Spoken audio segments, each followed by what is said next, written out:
One day Jonathan, son of Saul, said to the young man bearing his armor, "Come, let's go over to the Philistine outpost on the other side."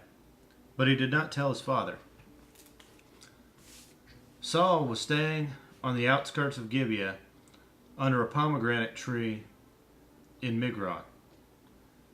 With him were about 600 men, among whom was Ahijah, who was wearing an ephod. He was the son of Ichabod, brother of Ahitub, son of Phinehas, the son of Eli, the Lord's priest in Shiloh. No one was aware that Jonathan had left. On each side of the pass that Jonathan intended to cross to reach the Philistine outpost was a cliff. One was called Bozez and the other Sinai.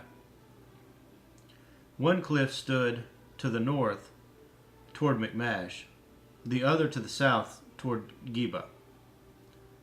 Jonathan said to his young armor bearer, "Come, let's go over to the outpost, to those uncircumcised fellows. Perhaps the Lord will act in our behalf. Nothing can hinder the Lord from saving, whether by many or by few." "Do all that you have in mind," his armor bearer said. "Go ahead. I am with you, heart and soul." Jonathan said, Come then. We will cross over toward the men and let them see us. If they say to us, 'Wait there until we come to you,' we will stay where we are and not go up to them. But if they say, 'Come up to us,' we will climb up, because that will be our sign that the Lord has given them into our hands." So both of them showed themselves to the Philistine outpost. "Look," said the Philistines, "the Hebrews are crawling out of the holes they were hiding in." The men of the outpost shouted to Jonathan and his armor bearer, "Come up to us, and we'll teach you a lesson." So Jonathan said to his armor bearer, "Climb up after me. The Lord has given them into the hand of Israel." Jonathan climbed up, using his hands and feet, with his armor bearer right behind him. The Philistines fell before Jonathan, and his armor bearer followed and killed behind him. In that first attack, Jonathan and his armor bearer killed about 20 men in an area of about a half acre. Then panic struck the whole army, those in the camp and field, and those in the posts and raiding parties, and the ground shook. It was a panic sent by God. Saul's lookouts at Gibeah in Benjamin saw the army melting away in all directions. Then Saul said to the men who were with him, "Muster the forces and see who has left us."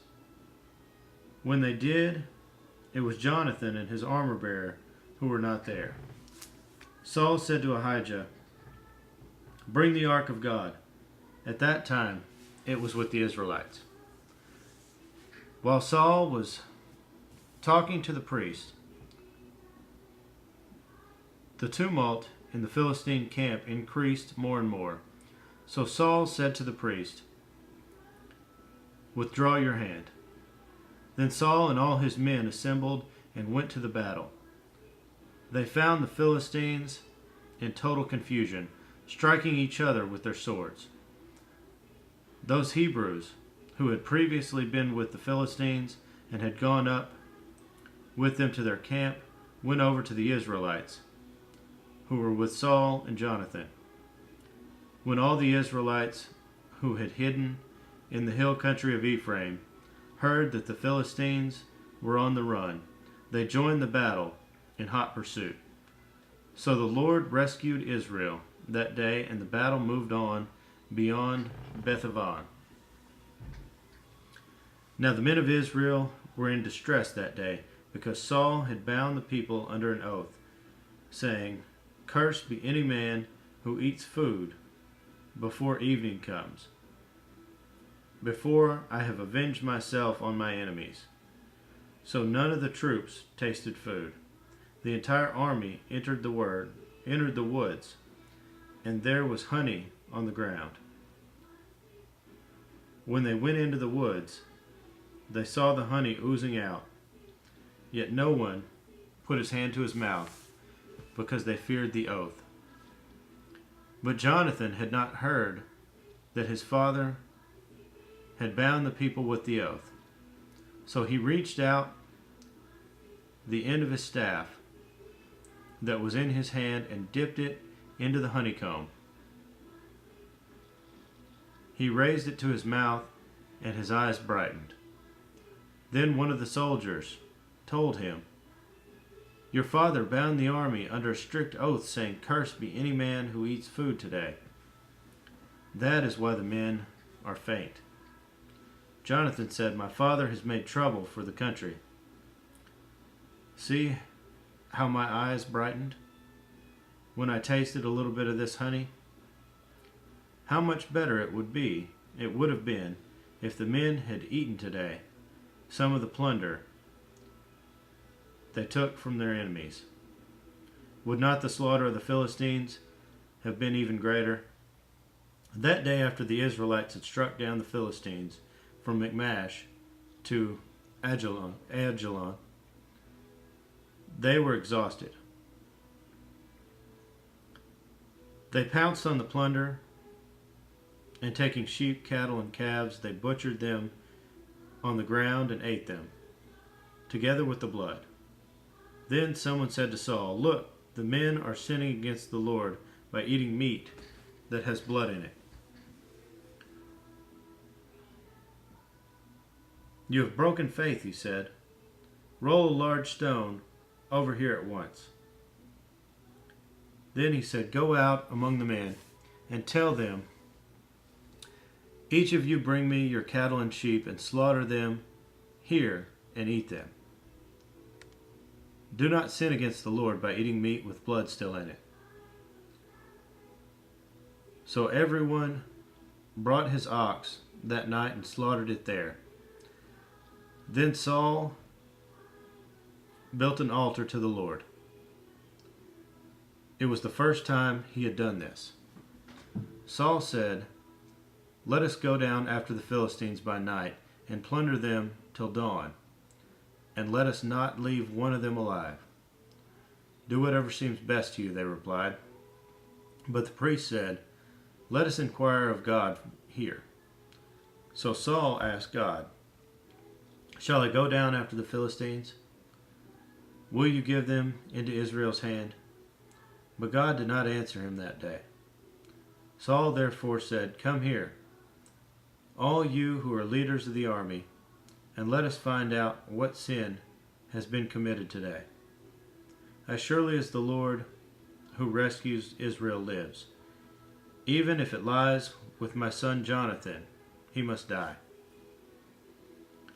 But not one of the men said a word. Saul then said to all the Israelites, You stand over me. I and Jonathan my son will stand over here. Do what seems best to you. The men replied.